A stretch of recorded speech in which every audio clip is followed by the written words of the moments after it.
Chris, it's not too often we're coming off a win. It's not too often, but I'm not going to lie. Second It time feels this good. season. It feels kind of good. Second time this season, and also we didn't win at all in the preseason. So like literally just the second time. I don't know how to react. Let's get this sucker started. The state of North Carolina covers 53,000 square miles. It is the habitat of the feared Carolina Panthers. Get dialed in, Panthers fans, for an in-depth look at your team. Exclusive interviews, locker room insight. Let's huddle up for Panthers Playbook. Here are your hosts, Dennis Cox and Chris Lea. Welcome back to another episode of Panthers Playbook. That's Chris Lea, Dennis Cox here with you.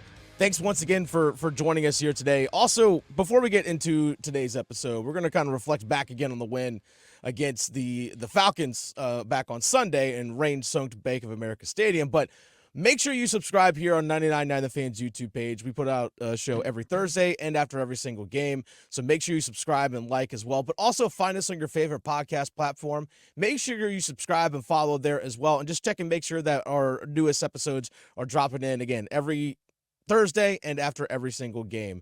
But let's look back on this win, Chris, because when you win a game, you get to heap more praise because you earned it. The Carolina Panthers went out there and earned, and I think that's the key word, earned that win against the Atlanta Falcons on Sunday. Nothing was gifted to them or anything like that. A lot of people say, well, Desmond Ridder made a bad, throw.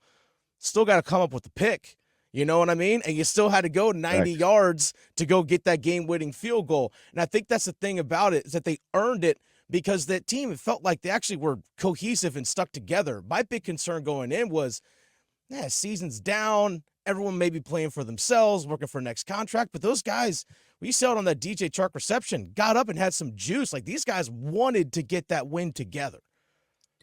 Yeah, and it's we definitely talked about it on Sunday, and so it's one of those things where it's like, going into looking at that last drive, and you said it, they could have folded, they could have been like, we haven't won it all, this season, only won once, what's the difference here? And they didn't do that. They were together, and again, they looked like they were very well coached for that moment. And they felt like they had been there before, and they had been there before for one game. And so it's just, it was very refreshing to see, and it's something to definitely build on for Bryce Young and his future.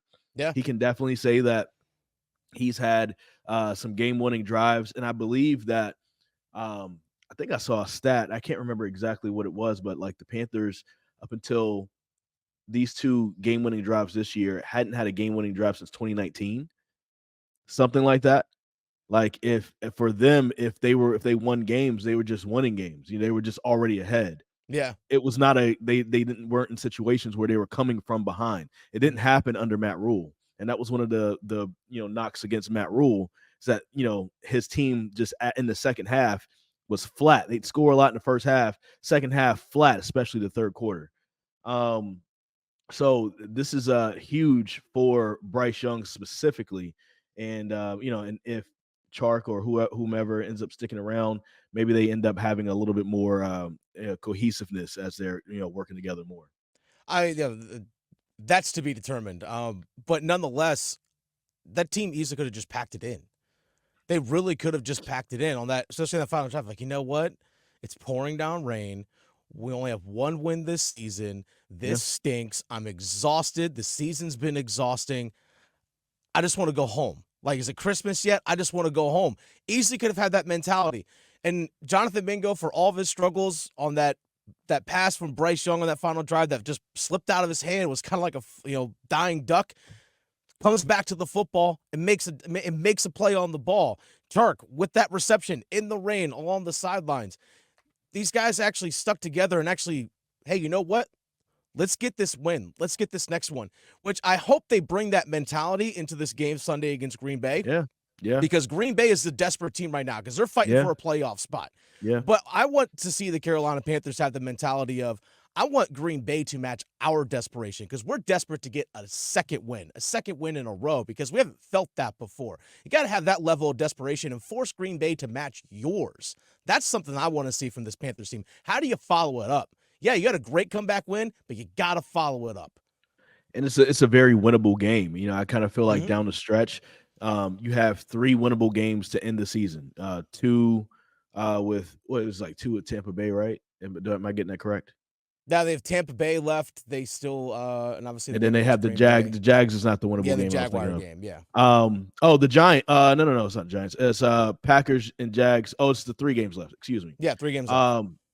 So with 3 games left, you have 2 very winnable games. Both of them happen to be at home against the Packers and against the Buccaneers. So focusing on the Packers, that is a team that, as you said, Dennis, they are desperate right now. They want to try to make the playoffs, but also they've been inconsistent at points this year, and they've been up and they've been down. And the Carolina Panthers have a really good opportunity. You kind of wonder, and it'll be interesting to see what Matt LaFleur does as far as his coaching job. Is he going to look at his guys and say, "Look, guys, don't look at this and say, hey, we have the Carolina Panthers. This is an easy W or it's an automatic W." Because those guys are also fighting. They're fighting for pride, right? Yeah. They're fighting to get their fan base back. They're fighting for jobs next season.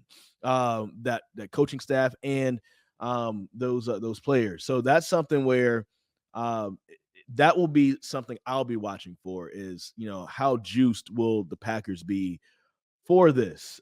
Because somebody typically has a career day against the Panthers this year. Yeah. There's that.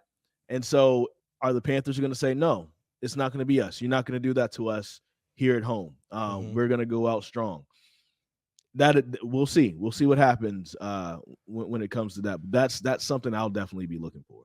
Well, sadly, just the way the season's gone and what we've seen in recent history, I expect there to be a lot of Green Bay fans in attendance because it's hard to get up to Lambeau Field for a lot of people. Like, oh, you know what? I can get down. We got $5 tickets. I can get down to Bank of America Stadium. Yeah, there's a lot of people. Be there. And there are a lot. And Packers fans are just everywhere, nonetheless. But yeah, I want to see again that level of desperation that you expect from a team that still like, you know what? I got the taste of that win. I want it again. I really hope this team doesn't sit back and like, guys, we got the win. Feeling good. You know what? Let's just get through this week. Let's have Christmas and, not worry about it, the rest of the year. And we got 2 more games after that. I really hope they don't have that mentality because that's going to reflect on them, not only individually for their next jobs, like you said, but also for the guys that are going to stick around for next year and the year after, which is probably a very small amount of guys. But nonetheless, that's your core. You want them to have that mindset of, yeah, we got the win last week, but that's last week. We got to get one this week. And here's that's important. Here's another thing to think of too. Even in their losses that let's say the Buccaneers loss and other losses, the Bears loss that was kind of close. They seem to also have a hard time putting back-to-back weeks together where you don't get a lot of penalties and you don't turn the ball over and then you do it again the next week. They seem to have times where they slip back into those old molds. And so when you look at a lot of the games this year, I mean, you could argue that Seahawks game, the Lions game, the Dolphins game, those were the games where they just got beat. The Cowboys game. Yeah. Those are games where they just got beat. They just weren't good enough, right? Yeah, just other teams just way better.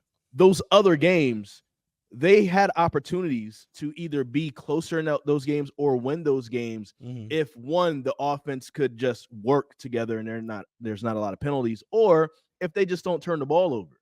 Yeah. And that has been the issue. So the other thing to look for is, can you put 2 weeks together at some point this year? Yeah. This is a great time to start because we only have 3 more weeks left. Can you put together 2 straight weeks of having a low turnout of penalties and not turning the ball over? And also defense, can you turn Green Bay over, right? Yeah. Because Jordan Love is a guy, he was known in college as a gunslinger, but he also threw a lot of interceptions in college. and he's thrown some interceptions here in the NFL in his first year. So can you turn him over and put Green Bay back on their heels and see what they look like when they're desperate and they're coming from behind? So, I really hope that Chris Tabor puts an emphasis on that for these guys this week. And I just kind of hope that they just play clean football. I think that's the biggest thing that Panthers fans want to see. Just clean football. Look like a real NFL football team. Yeah. And if you just happen to get beat, that's fine. Just look like a real NFL football team. Those have been few and far between so far this season. Well, you mentioned Very the defense. few and far between. I want to see the defense continue to make the big plays. That's always been my thing about the defense this season. They've been good. I will say that again. They've been good. And for some people in the comment sections will say, like, why are you trashing the defense? I'm like, did you not hear me say the defense is good? But I said the difference between good and great is those game-changing plays, like those big momentum shifts where actually you set up your offense to have short fields. Because sometimes that's happened against the Panthers this season because of a turnover or whatever it might be. The defense is going to be put in a short field situation. I want to see the Panthers put their offense in a short field situation. Like, hey, you know what? You got 1st and 10 at the opponent's 30. Like, easy drive, like get 6. You know, I want to see the defense continue to do that. Defense can help set up their offense in good situations as well. So I want to see them continue to do that. Last week, first time all year, 2 turnovers in one game. First time all season we had that. Guess what? Both led to points, including the game-winning points. Yep. Now, people are like, oh, it's only 2 field goals. Well, they intentionally went for a field goal in the very end there. They could have scored a touchdown. They were right there knocking on the door, but they did the smart thing, ran out the clock, and got the field goal. So they played that thing situationally. But there's the defense that helped gave them that possession. Like, the defense came up with the big stop when they needed to. I want to see the defense continue to do that. Hey, let's get those turnovers again. Let's make those big plays. Let's set up our offense, because once you start doing that, the other team starts to press a little bit. Then you can really start getting sacks and more big plays in that sense. So I want to see the defense continue to do that. Difference between good and great is making those big plays. And so if we're going to talk about defense right here, this is a great opportunity for the Panthers defense again to show what they can do. Another opportunity for the Panthers offense to show what they can do against Green Bay's defense. So in total defense, these are rankings, actual rankings right now after 14 games played, heading into week 16. This is the Carolina Panthers defense are ranked 3rd in yards allowed. Okay, that's amazing. They're the 3rd best defense as far as yards allowed are concerned in the NFL, only behind the Baltimore Ravens and Cleveland Browns. So there's something there. And so can you keep up with that? Green Bay's defense, 23rd in yards allowed. So Panthers offense, if your defense is able to step up like they have been, if they're able to get some turnovers like they did this past week and set you up in short fields, you can't just settle for field goals. You have to try to punch those things into the end zone. And I think that's going to be one of those things. I think that's the next step, for Bryce and this offense. How can we punch these things in? Bryce, how can you throw into these tighter windows with the shorter, smaller field when you're in the red zone? Yeah. Offensive line, can you block long enough so Bryce can cook and find those open guys? Wide receivers, are you able to, if you don't have the first look, how are you on that scramble drill, right? We've seen guys give up when Bryce is trying to find open guys and they're just not running back towards the ball.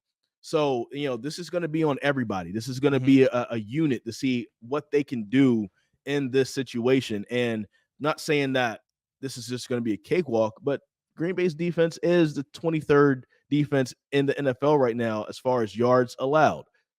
So can you take one of the bottom half defenses and do something with that and try to score against them? We'll see. I know this is one of the bottom offenses in the league, so they're very well matched when it comes to that. Here's the thing. You want to talk about you want to talk about yards and things along those lines. Green Bay in the red zone, though, is 9th in the NFL in red zone touchdown percentage. So you can get a bunch of yards score. against them, but they lock things down in terms of getting to the red Oh, zone. you're talking about on defense. Okay. On defense, yes. Yeah. So in red zone touchdown percentage defensively for Green Bay, they're 9th in the NFL, which is, you can move yards, up and down between the 20s. What do you do in the red zone is really what matters. Carolina, red zone offensive percentage, so the amount of times they score a touchdown when they get inside the red zone, 29th in the NFL. Yeah, so not good. It's like strength against weakness right there. So, they're going to be tested. If they get to the red zone, they really are going to be tested. But, I want to see Bryce and the offense. Let's get some of those red zone touchdowns. We haven't seen really a whole lot of that this season. Carolina, when they get to the red zone, is just over 45% at getting a touchdown when they enter the red zone. And in the last 3 games, only 25%. Now, granted, some of those were electing to kick field goals because of the situation, but still, you still want to see more improvement and when you see more efficiency once you get to the red zone. Yeah. And, again, they have 3 more games this year to try to, make that happen and to look better with that. I'm just going to go ahead and say the Jaguars game, good luck. The Jaguars are a pretty good team, and they're also fighting for their playoff positioning. So, I'm not expecting much with that.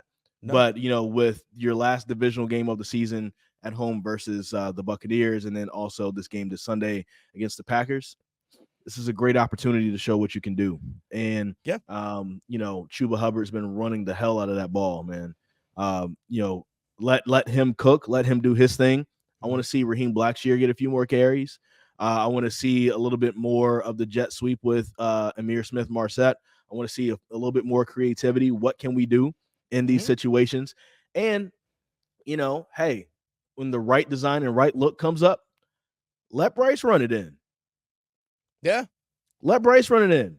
He's a smaller guy, but if we have the right guys to block and the right design, right look from the defense, why not do it? Because, when he hands it off anyway, he runs, does the college thing and runs like he has it or whatever. Nobody ever fakes and goes to that side. Nobody ever, he's not faking anybody out, any out. So that might be something. That's one of the things we saw from the Panthers last year with Sam Darnold, and also the year before, where people didn't expect, they forgot Sam is mobile, right? And so they'd get down to that red zone, and the defense is like, oh, yeah, we're going to pick off Sam Darnold. So they just went for everything else. And Sam had a few times he could just kind of scamper in the end zone and go untouched. And it just kind of caught people off guard. We're talking about 2 different size guys, though. But, hey, it's something that still could potentially work at some point. I'm just saying. I'm just putting it out there. You know what? Give it a shot. Why not, right? You only have 2 wins on the season. Go for it. Just go for it. That's the way I want to think about it. But 3 games left on the season, all against opponents who are fighting for playoff spots.